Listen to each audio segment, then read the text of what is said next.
Boa tarde a todos, uma alegria, um prazer enorme estar com todos vocês. Eu quero cumprimentar também os integrantes da mesa, parabenizar pela fala de todos vocês. Realmente as doenças raras, um desafio ainda continua, um desafio grande em nosso país. Eu vou falar sobre o cenário das doenças raras no Brasil, vou dar um briefing, né, geral, para a gente ter um pouco de foco. O que falta hoje, né? Aonde precisamos avançar, aonde nós temos só teorias e nada na prática, o que podemos fazer juntos, né, para implementar essas políticas de raras. Então, aqui tem importantes números. Todo mundo fala que tem 7, 8 mil, mas existe mesmo em torno de 8 mil doenças raras catalogadas, mas que tem tratamento hoje medicamentoso não passa de 2% dessa quantidade. Claro, hoje existe um pipeline, uma pesquisa acima de 550 pesquisa clínica para tratamentos de doenças raras no mundo, e a gente acha que esse número cada vez mais vai aumentar, daqui a pouco chega a 4%, 5%, e quem sabe no futuro todas as doenças serão tratadas de uma forma mais eficaz. Mas isso não significa, quando a gente fala que não tem tratamento medicamentoso, então não dá para fazer nada. Claro que dá, porque que melhora a qualidade de vida dos pacientes é o trabalho de uma equipe multidisciplinar, de uma forma interdisciplinar, isso que traz benefício dia a dia para aqueles pacientes e seus familiares. O cenário atual da saúde no Brasil, como vocês verem, tem pouco investimento. 8,3% o GDP do Brasil é investimento em saúde. Então, não precisamos avançar mais. E esse investimento é mais em mercado privado do que público. É 4,5% desse 8,3% é no mercado privado e 3,8% no mercado público. Então, a gente está muito atrás de muitos países ainda referente a esse tipo de investimento. E como feito o acesso? O acesso começa, qualquer pesquisa clínica aprovada no país de origem, ou até no Brasil, ela precisa ser submetida a registro da Anvisa. Depois da Anvisa nós temos a CEMED, e depois da CEMED, normalmente nas vias prática, nas vias corretas, tem que ser feita a incorporação na Conitec, tá? No Sistema Único de Saúde. A Anvisa hoje leva em torno de 6 meses por causa do RDC 205, um fast track feito para priorizar o registro dos medicamentos de doenças raras. Então, em 6 meses, normalmente sai um registro e depois tem mais ou menos em torno de 90 dias para sair o preço. O que é CEMED? É nacionalização do preço, onde o Brasil, a CEMED, é a regra adotar o preço mais baixo aplicado no mundo. Então, o Brasil normalmente paga o preço mais baixo que existe no mundo todo. Tá? E depois disso, qualquer pessoa, médico, entidade de classe, sociedade civil, até a indústria, normalmente, até a própria Conitec pode pedir para incorporar esse medicamento no SUS. Isso a gente vai falar mais ainda, tá? Então, nós temos problemas nesse... Nós vamos falar do quadro, que Vanessa falou muito bem, referente à nova metodologia, eu vou falar daqui a pouco. Mas falando do cenário ainda, além do fast track que a gente teve na Anvisa 204, 205, para priorizar a pesquisa clínica de doenças raras e do registro de novos medicamentos, temos a pesquisa clínica RDC a resolução 563 de 2017. Antes dessa resolução, só se aplicava a resolução 466 para todas as pesquisas clínicas no país. A 466 obrigava a indústria a arcar com o participante de pesquisa para o resto da vida. Tá? Então, isso, infelizmente, gerava uma entrave grande, uma dificuldade para as empresas que têm doenças raras, que têm medicamento para doenças raras, para trazer as pesquisas para o Brasil. E sempre o brasileiro, nossos pacientes, não poderiam participar das novas tecnologias. Porque os pacientes não podem esperar 5 anos até aprovar uma pesquisa fora do Brasil, registrar nos órgãos fora do Brasil, depois trazer para a Anvisa registrar. Já passou tempo, o paciente foi para o óbito, ou infelizmente degenerou de uma maneira que não consegue mais aproveitar essas novas tecnologias. Então, trabalhamos bastante com o Ministério da Saúde, com a CONEP, Conselho Nacional de Saúde, para ter uma nova resolução, onde ela colocou um prazo de 5 anos, tá? Estipulou um prazo determinado. Antes não era prazo indeterminado, né? Então, hoje nós temos um prazo determinado de 5 anos. Qualquer pesquisa clínica feita no Brasil, a empresa arca somente 5 anos após o CMED, após o registro do preço. Então, isso ficou uma coisa justa para todos, todo mundo, para o governo, para o paciente, para a indústria. E por causa dessa nova resolução, nós conseguimos trazer a Casa Hunter mais de 6 pesquisas ano passado para o Brasil. E esse ano, a tendência é trazer mais pesquisas ainda, também em terapia gênica. Desculpa?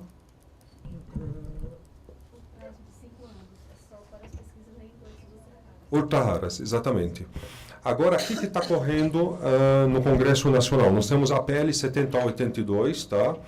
Que está sendo ainda discutida. Tem o relator deputado Irã, que era ontem para sair a relatoria, vai ser só semana que vem, talvez.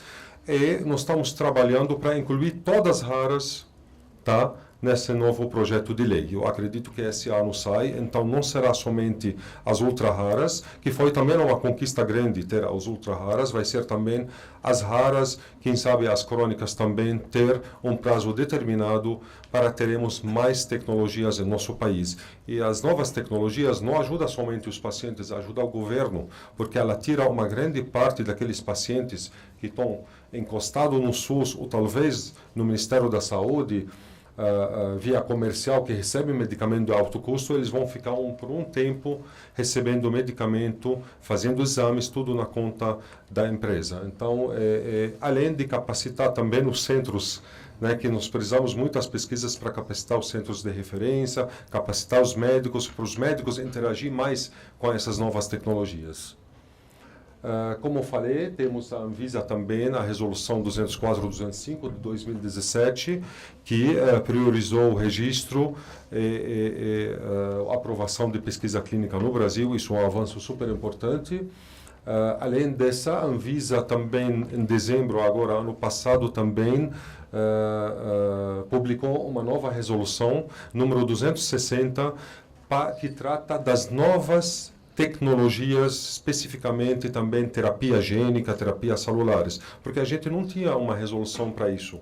A única coisa que o parecer para essas novas tecnologias, infelizmente, o prazo não é tão curto, ficou 180 dias, que a gente acha que esse prazo ainda não é compatível ao FDA, por exemplo, ou à EMA. Então, nós precisamos, quem sabe, trabalhar mais, a Anvisa também evoluir mais, que eu acho que está evoluindo muito nessa discussão, a Anvisa, mas para encurtar um pouco esse prazo, porque eu acho que 180 dias não é tão bom, né? A gente acaba perdendo as pesquisas de novo no Brasil. O que nós temos hoje de política nacional de doenças raras? Além do Fast Track, isso ajuda muito, ajuda as pesquisadoras, ajuda os centros de referências. Qual a política que nós temos hoje no papel? A Unicam 199, né? De 2014. Nós temos aqui vários médicos, né? Aqui temos a doutora Terezinha, que faz parte de um grande centro de referência. E ela sabe que essa política, infelizmente, na prática, não trouxe bastante coisas para os pacientes. A maioria que pediram habilitação, se credenciaram e se habilitaram como centro de referência, é somente por aquela quantia de dinheiro que vão receber todo mês. Mas, na prática, não mudou nada referente ao paciente. O HCPA atende mais de 10 anos, 8 a 9 pacientes por semana. Só isso consegue atender de doença rara. Depois dessa portaria, ele foi habilitado, não mudou nada. Continua atendendo os mesmos pacientes, continua oferecendo a mesma coisa que oferecia antes.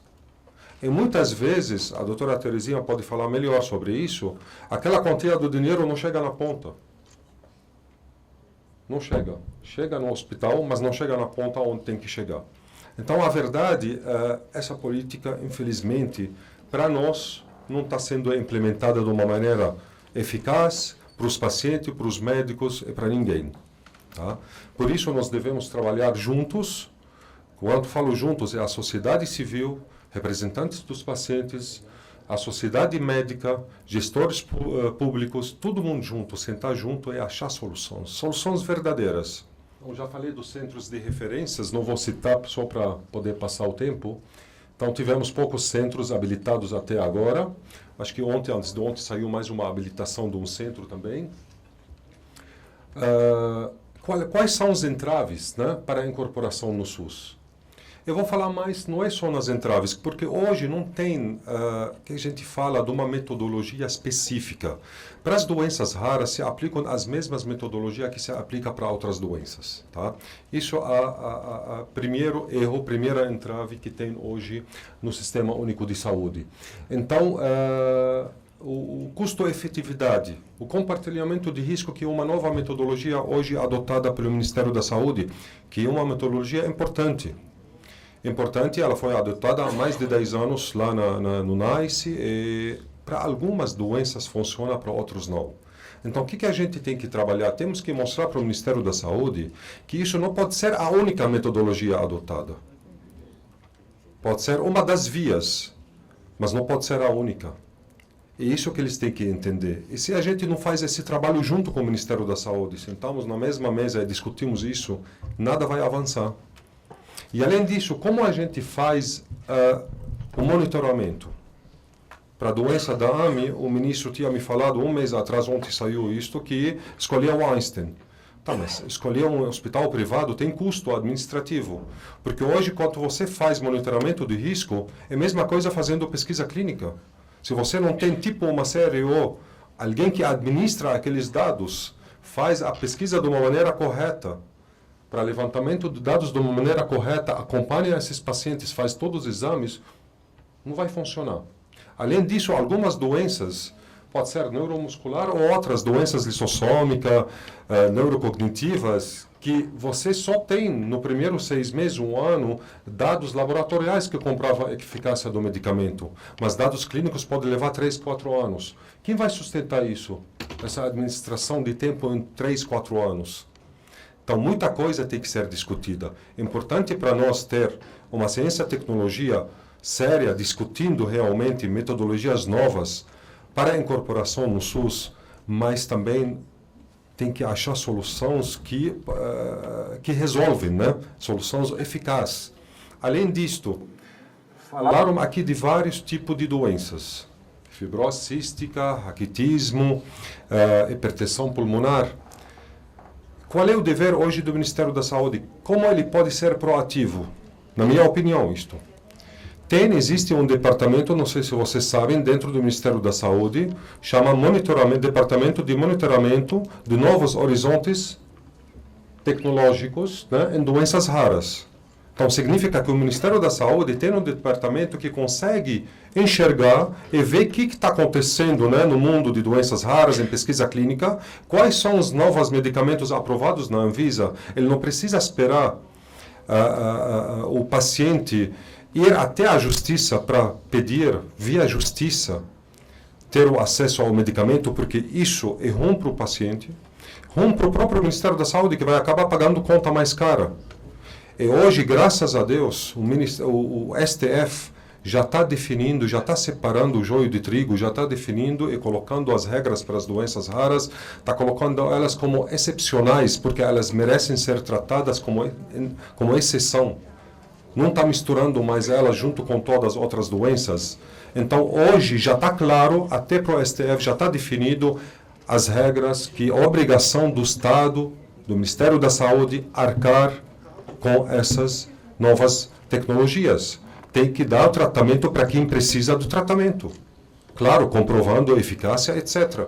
Mas ele tem que dar tratamento. Então, o Ministério da Saúde tem que ser proativo. Ele não tem que esperar acontecer a judicialização para discutir incorporação. Tem que ser proativo. Tem que chamar as empresas que têm novas tecnologias.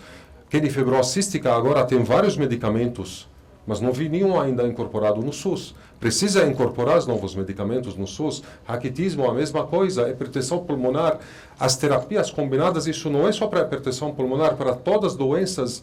A maioria das doenças raras, erros inatos de metabolismo, foi comprovado que é só as terapias combinadas que funcionam com esses pacientes.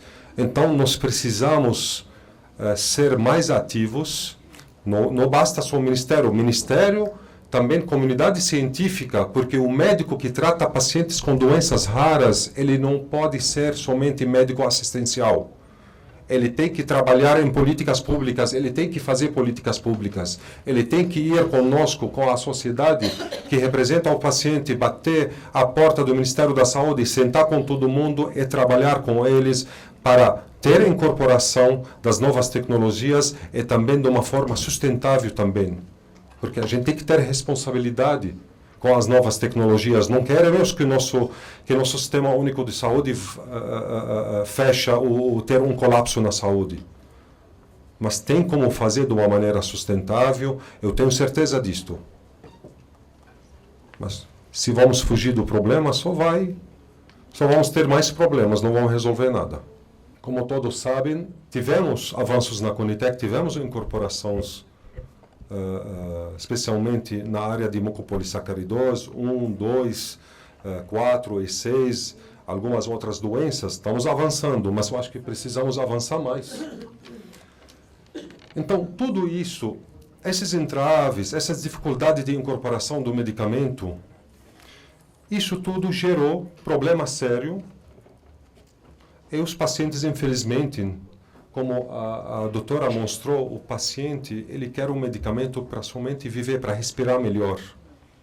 Nenhum paciente, a maioria dos pacientes que têm doença rara, 99% vão à justiça para não pedir, nenhuma vez eles vão para a justiça para pedir algum luxo. Eles vão para a justiça para pedir o direito de sobreviver, apenas isto. Porque é aquele único medicamento que pode dar essa sobrevida para aquele paciente. Então, se isso já está comprovado, o STF, o Supremo Tribunal Federal, já está dando para a gente essa chancela. O Ministério da Saúde, hoje, a melhor saída para nós todos é trabalhar junto, discutir junto, todo mundo, indústria, médicos, associação de pacientes, ciência e tecnologia, todo mundo para incorporar de uma maneira mais rápida e de uma maneira sustentável para o sistema as novas terapias. Como vocês veem aqui, tem os 20 produtos mais judicializados em 2018. Né? Depois, se alguém quer ter acesso, eu vou deixar minha apresentação também com o Idalamar. Infelizmente, a gente tinha uma decisão do STJ de 25/4/2008, que agora o STF mudou. O único critério que mudou, que naquela época, dos 3 critérios que foram colocados, era a obrigação de ter registro na Anvisa. Então, para doenças raras ou ultra-raras, o STF entendeu, para alguns casos, comprovando, claro, a eficácia do produto e tem registro no país de origem em algumas agências também regulatórias conhecidas mundialmente, ele pode ter essa exceção de não ter o registro. Tá? Isso comprova que as doenças raras têm que ser tratadas de uma maneira excepcional. Todos nós sabemos quais são os fatores da judicialização. Numa palavra só, o fator que leva à judicialização é não implementação das políticas públicas. Essa é a verdade. E a consequência da judicialização? Desorganização total das contas públicas. Porque ninguém consegue prever, né? O Ministério da Saúde, nenhuma secretaria consegue prever quantas ações ela vai receber esse ano. E são ações caras, medicamento caro. Então, aí entra a metodologia nova que eu acho que poderia ser interessante, onde o compartilhamento de risco pode ter um fator interessante, onde você estipula junto com a empresa que vai arcar com aquela quantidade nesse primeiro ano e que ultrapassa dessa quantidade que vai arcar também. Aí, dessa forma, o Ministério da Saúde consegue ter uma visibilidade melhor, né, referente a quanto ele vai gastar naquele ano. Então, por isso, a judicialização não é a solução para ninguém. Ela é a última coisa que o paciente quer, a única saída, aliás, última saída para ele para ter acesso ao medicamento. E não tem 100% também de certeza que através da judicialização ele vai ter acesso. Então, viver com doenças raras, como todos os médicos aqui falaram, não é fácil. Então, a nossa responsabilidade como sociedade civil é interagir com todo mundo. com o judiciário, com o legislativo, com o executivo, né, com o paciente sempre, com médicos, para podermos ter uma política pública mais justa, mais eficaz e mais transparente e sustentável sempre, porque queremos sempre ter uma saúde boa para todos os brasileiros. Então, essa é a minha opinião. Agradeço muito a atenção de todos vocês e muito obrigado. Eu não sei se tem que falar em nome da Tânia também, né? Da Federação da Hemofilia. Por favor, se quiser. Então, antes de sair, a gente tinha uma fala aqui da presidente da Federação da Hemofilia, a Tânia Petrobelli, e como por questão familiares ela não pode vir. Então, ela me mandou por celular uma mensagem que eu vou ler para vocês, tá? Então, sobre a Federação Brasileira de Hemofilia, a Federação Brasileira de Hemofilia foi fundada em 1976. Ela é afiliada à Federação Mundial de Hemofilia e tem 24 associações estaduais filiadas, sendo uma por estado, tem a missão de advogar pela melhoria do tratamento e qualidade de vida das pessoas com hemofilia e outras coagulopatas hereditárias. O panorama da hemofilia, o tratamento da hemofilia e outras coagulopatas hereditárias é contemplado pela Política Nacional de Sangue. Componentes e hemoderivados do Ministério da Saúde. Isso já é um grande passo. A implementação dessa política é coordenada pela Coordenação Geral de Sangue e Hemoderivados. Hoje a gente teve o Dr. Flávio aqui que cuida dessa parte, né? O tratamento é 100% disponibilizado pelo SUS, tanto em medicamentos como em equipe multiprofissional. A compra de fatores de coagulação é centralizado no Ministério da Saúde, que faz a distribuição à Hemorrede Nacional.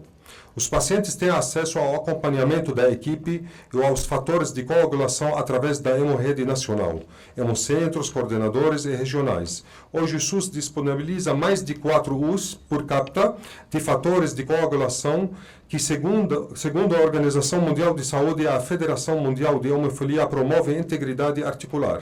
No entanto, para a plena integração social, é necessário a disponibilização de pelo menos 6 unidades internacionais por capita. Desafios. Quais são os desafios deles? Hoje, o procedimento ortopédico com próteses de maior durabilidade para os pacientes que desenvolveram sequelas por falta de tratamento adequado. Estruturação de hemocentros no que diz respeito à estrutura física e de recursos humanos para diagnóstico adequado e realização do tratamento multiprofissional. Ampliar o acesso aos fatores de coagulação aos que vivem distante dos grandes centros, aumentar a conscientização e a adesão dos pacientes ao tratamento preventivo para a eficácia do tratamento e plena integração social dos pacientes e suas famílias. Inclusão de novas terapias. Porque como vocês viram, a hemofilia é uma doença rara, né? Mas tiveram muitas conquistas, muito mais que as outras doenças raras. Como, por exemplo, em 2012, o protocolo de profilaxia primária e secundária, mas ainda existem necessidades não atendidas, principalmente para pacientes com inibidor, que não se beneficiam desse tipo de profilaxia e ainda continuam sangrando. Então, por isso, a importância de trazer as novas tecnologias. Então, não podemos esperar. Se tem um produto incorporado na lista única do SUS há 10 anos, então, mas isso foi há 10 anos.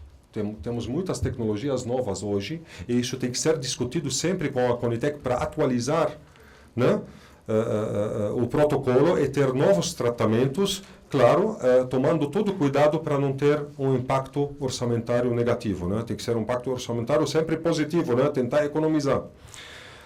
Então, há muitos tratamentos surgindo acompanhado o avanço da ciência e que trazem melhores benefícios clínicos e comunidade possológica. A importância destas novas tecnologias serem incorporadas, como falei, a atualização do protocolo sem ter esse impacto orçamentário. Muito obrigado pela oportunidade.